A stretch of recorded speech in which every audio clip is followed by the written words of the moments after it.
For our first story, we have, am I the asshole for not giving my stepsister my half of her mother's life insurance? Hello, this is actually happening to my husband right now, but he asked me to post. He doesn't go on Reddit, but he does like me to read him some of the stories from this sub.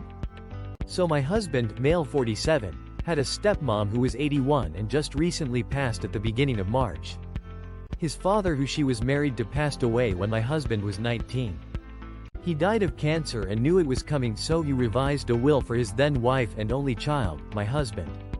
The will was a little unusual. It stated that the home my husband's father owned would belong to both my husband and his current wife. However, his wife would be allowed to be the sole resident until she passed or decided to move out. Then the sole ownership would go to my husband.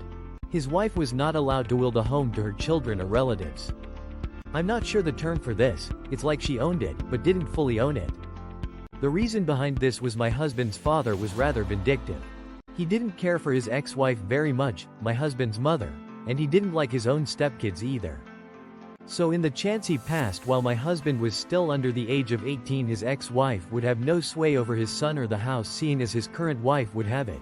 And her kids would never have it, as when she passed it would go to my husband.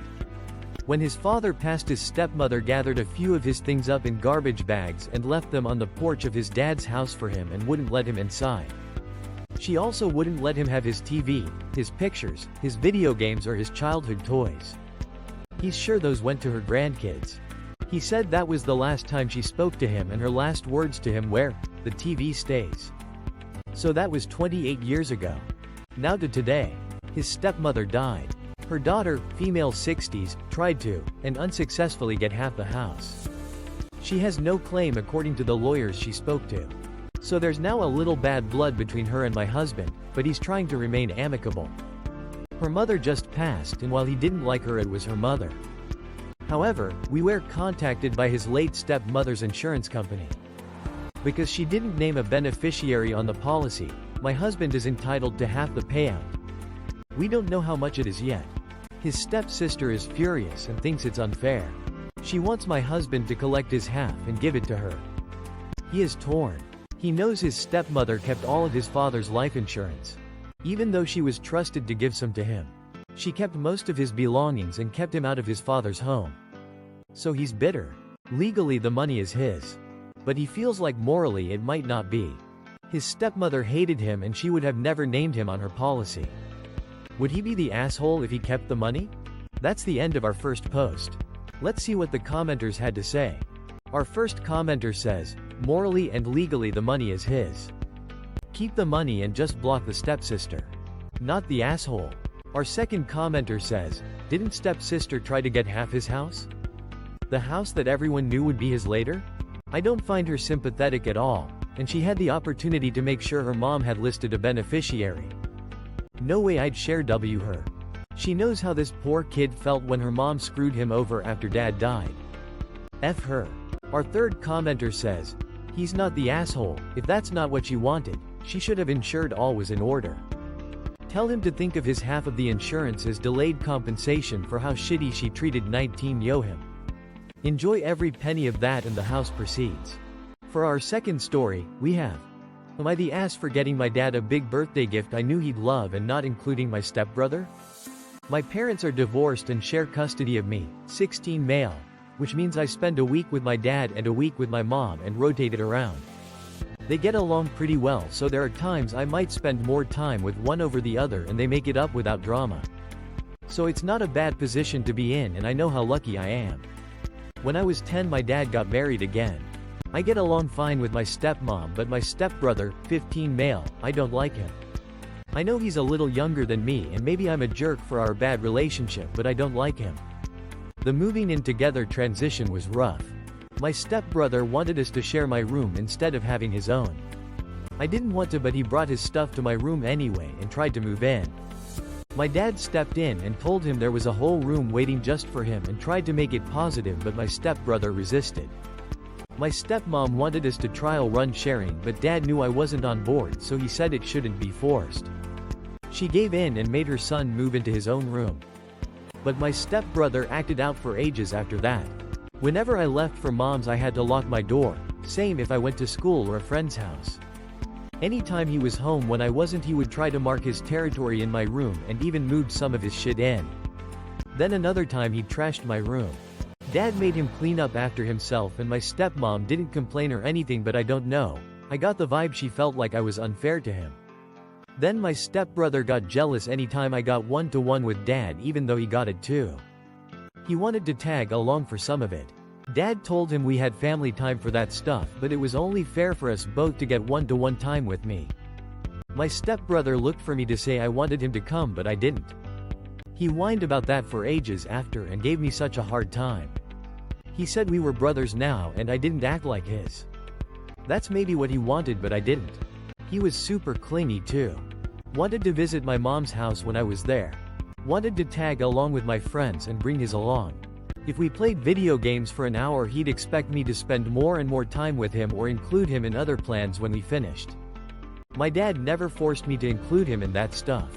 He did make me promise that I wouldn't lose my temper if he annoyed me and to tell him or my stepmom if he was bugging me, and I kept that. He also asked me to give family time some enthusiasm so maybe things could develop, and I did my best. But my dislike for him never changed. I find him too much and annoying when he doesn't get his way. He doesn't like being told no and I find it frustrating. He's easily the worst part of being at Dad's.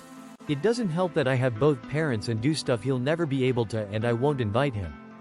I see him as someone I tolerate because I love my dad. But that's it. Which is why I didn't include him in my birthday gift plan. My dad's a big hockey fan. He doesn't really ever attend any games because he prefers to spend his money on other stuff. So for his 40th birthday I got him tickets and a jersey signed by his favorite player. It was expensive and it was big. Easily the biggest gift he got.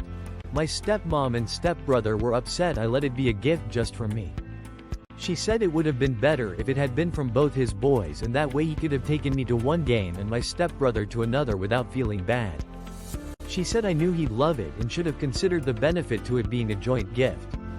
My stepbrother said he hates me and I ruin everything. My dad doesn't know. He was so excited. But I think he might find out about their issue with it soon because my stepbrother especially has changed toward me and he ignores me now, which I prefer. But I know it might bother my dad. I don't think he'll care that I didn't include my stepbrother, but I know things could get messy because of my choice. Am I the ass? That's the end of our second post. Let's see what the commenters had to say. Our first commenter says, "Not the asshole. It wouldn't matter if you bought him this, a trip to Italy, or a new car. It wouldn't matter if this was your stepbrother, bio brother, or a friend.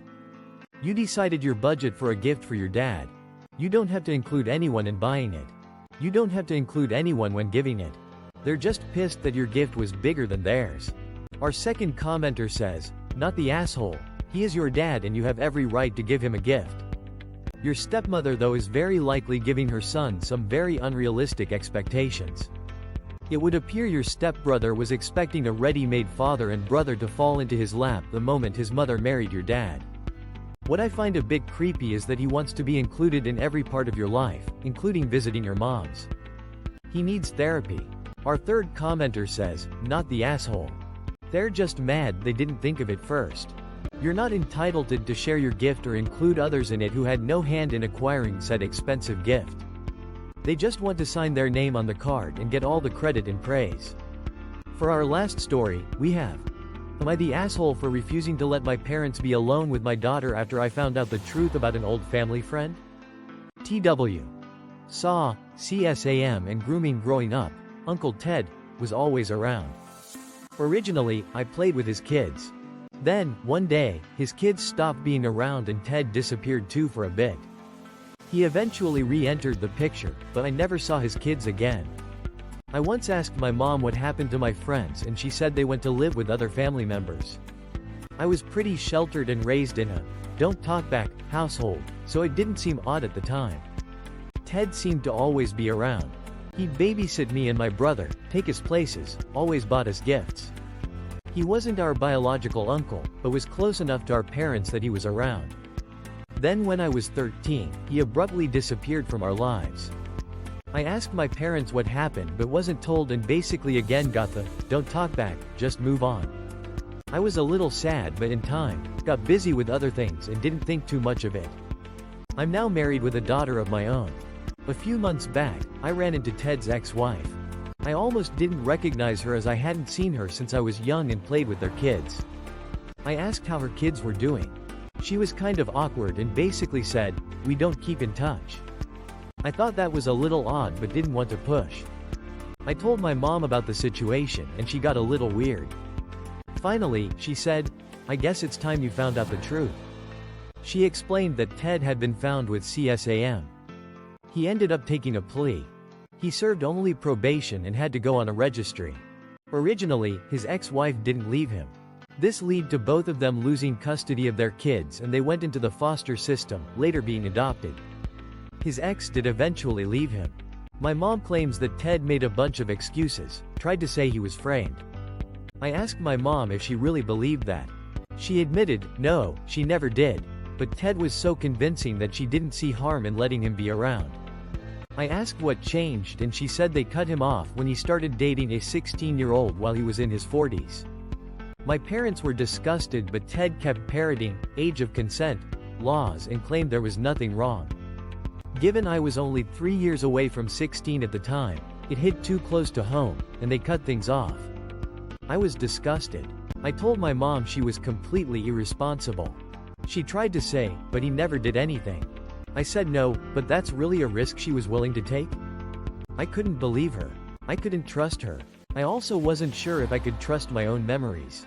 I was in therapy for other things and after discussing this with my therapist in several sessions, we concluded while I wasn't abused, I was most likely groomed by Ted and there's a chance he was trying to get me to enter a relationship with him when I became of age.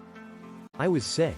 My brother doesn't want to seek therapy and doesn't think he was being groomed, but also feels disgusted. I've spoken to my husband about this. He no longer trusts my parents' judgment either. My parents have apologized, but we feel it isn't enough. We went severely low contact and when we do see them, they are not allowed alone with my daughter. I don't trust their judgment. They say this is an overreaction.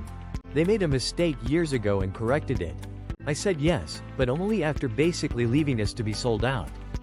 Other family says we need to be easier on my parents and that hindsight is 2020. Am I the ass? That's the end of our last post. Let's see what the commenters had to say. Our first commenter says, "Not the asshole. Not even close. Your mom was really missing the point. It's not that your uncle never did anything to you, it's that your mom and dad gave him several and ample opportunities to do something to you even after knowing what they knew.